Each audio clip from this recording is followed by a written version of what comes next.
Dans les deux premières vidéos de cette série, on a vu deux choses essentielles. Tout d'abord, on a vu pourquoi la majorité des pratiquants en musculation stagnent et les mécanismes derrière cette stagnation. Ensuite, on a vu la nutrition, donc l'importance d'avoir un apport calorique suffisant et la répartition optimale des différents macronutriments pour soutenir la progression. Aujourd'hui, on va parler d'un autre pilier fondamental de la musculation, donc là, l'entraînement. Parce que si l'entraînement il est à chier, ton physique il restera le même encore longtemps, crois-moi. Mais tout d'abord, salut à tous, pour ceux qui ne me connaissent pas, je m'appelle Owen, je suis non seulement coach sportif diplômé spécialisé en hypertrophie, mais également futur athlète en bodybuilding naturel.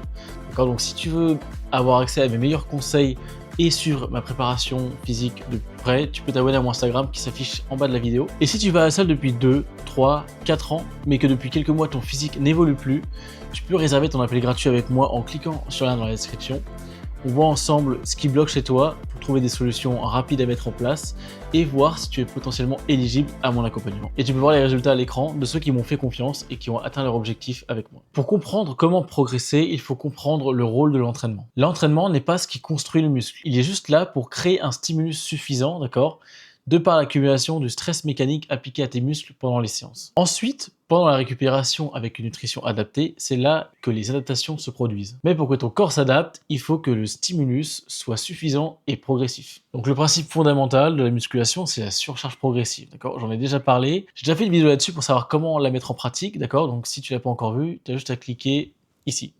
La surcharge progressive, ça signifie qu'il faut que tu appliques un stimulus toujours plus important à ton corps à chaque séance, chaque semaine sur le long terme, d'accord? Pour qu'il reste constamment dans un état d'adaptation. Il y a plusieurs paramètres sur lesquels tu peux progresser à l'entraînement. Par exemple, la charge, le nombre de répétitions, le tempo, la technique, le temps de repos, etc. Il y a pas mal de paramètres, mais si ton entraînement il reste identique semaine après semaine, ton corps il a aucune raison de s'adapter. Et c'est exactement pourquoi la majorité des pratiquants stagnent au bout de 2-3 ans de muscu. Je vois beaucoup de pratiquants qui s'entraînent vraiment dur, à l'échec, etc. Mais malheureusement, ça suffit pas pour progresser physiquement. Il faut faire les choses un peu plus intelligemment. L'intensité, elle garantit pas la progression parce que si tu ne traques pas tes performances, tu ne sais pas si tu progresses, tu ne sais pas si tu stagnes et tu ne sais pas quoi ajuster. Il faut que ta progression, elle soit quantifiable et mesurable sur le long terme. Par exemple, si la semaine dernière, tu faisais 3 séries de 8 répétitions à 80 kg au développé couché et que dans un mois, tu fais 3 séries de 8 répétitions à 90 kg au développé couché, là,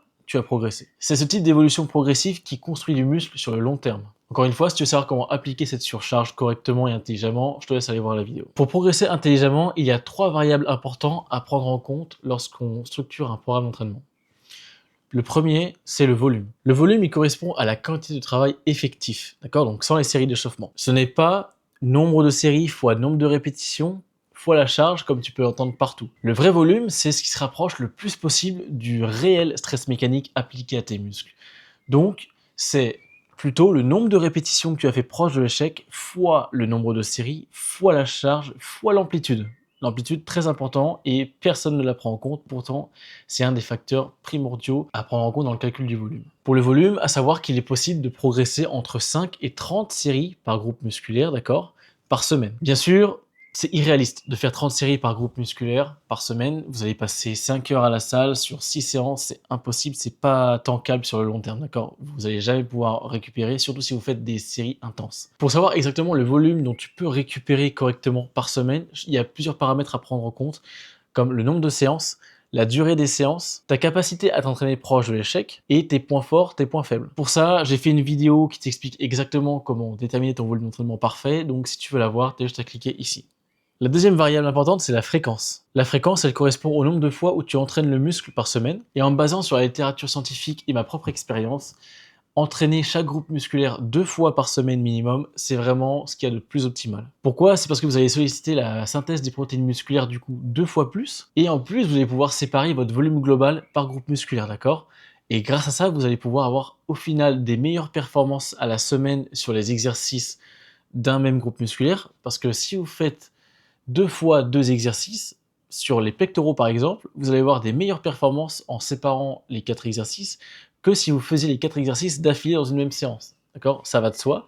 Donc au final, plus de performance, plus de stress mécanique et donc plus de gains musculaires. La fatigue accumulée, du coup, elle sera moins importante, vous allez avoir un meilleur stimulus et surtout, ça va vous éviter de faire du junk volume. Le junk volume, c'est le volume supplémentaire inutile que vous faites et qui génère plus de fatigue que de stimulus. La troisième variable importante, c'est l'intensité. L'intensité, elle correspond à l'effort que vous fournissez pendant vos séries de travail, c'est-à-dire votre capacité à vous rapprocher le plus possible de l'échec musculaire. Pour stimuler efficacement la croissance musculaire, je conseille généralement de finir ces séries effectives entre RIR 0 et RIR 3, d'accord? Les RIR, c'est les répétitions que vous avez en réserve. Plus vous serez proche de l'échec et plus le stimulus sera important. Mais la fatigue également. Donc, c'est là qu'il va falloir gérer intelligemment le volume d'entraînement sur vos séries. Donc, par exemple, si vous êtes RIR 2-3, vous pouvez facilement faire 4-5 séries sur le même exercice.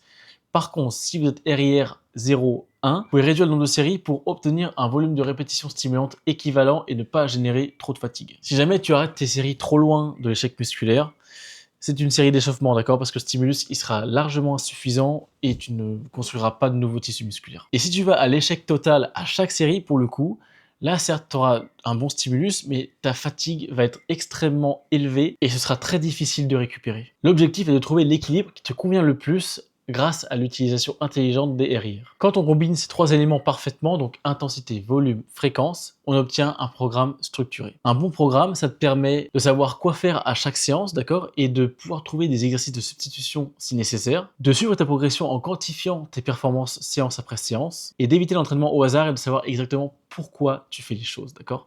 Parce que changer de programme toutes les 2 semaines parce que tu as vu un nouveau réel Insta qui t'explique comment travailler le milieu de pec, ça, c'est les causes principales de la stagnation, d'accord? Il faut que vous gardiez votre programme le plus longtemps possible pour pouvoir progresser le plus longtemps possible sur le long terme. Parce que pour progresser efficacement sur un mouvement, il faut le répéter plusieurs fois, encore et encore, d'accord? Et c'est pas en changeant constamment de programme et de mouvement que vous allez pouvoir progresser. Sachant que de changer d'exercice trop souvent, ça crée donc forcément des nouvelles courbatures à chaque fois et donc plus de fatigue. L'idée clé que vous devez retenir pour sortir de la stagnation au niveau de l'entraînement, c'est de pouvoir mesurer vos progrès, d'appliquer un stimulus progressif dans le temps et d'être cohérent avec vos objectifs du moment. La musculation, c'est pas une accumulation de séances hardcore et super difficiles, d'accord? C'est une accumulation de petits progrès mesurables séance après séance. Les muscles, ça met du temps à se créer, d'accord? Ça met du temps à s'adapter, donc vos progrès ne pourront pas être super importants à chaque séance, c'est impossible. À moins que, évidemment, vous commenciez à tricher avec d'autres groupes musculaires, mais là, c'est pas l'intérêt. Pour conclure, si ton entraînement progresse, que ta nutrition, elle suit derrière, forcément ton physique finira par changer. Dans la prochaine vidéo, on parlera du troisième pilier important, la récupération et tout ce qu'il y a à savoir autour de ça. Allez, ciao les gars, à la prochaine.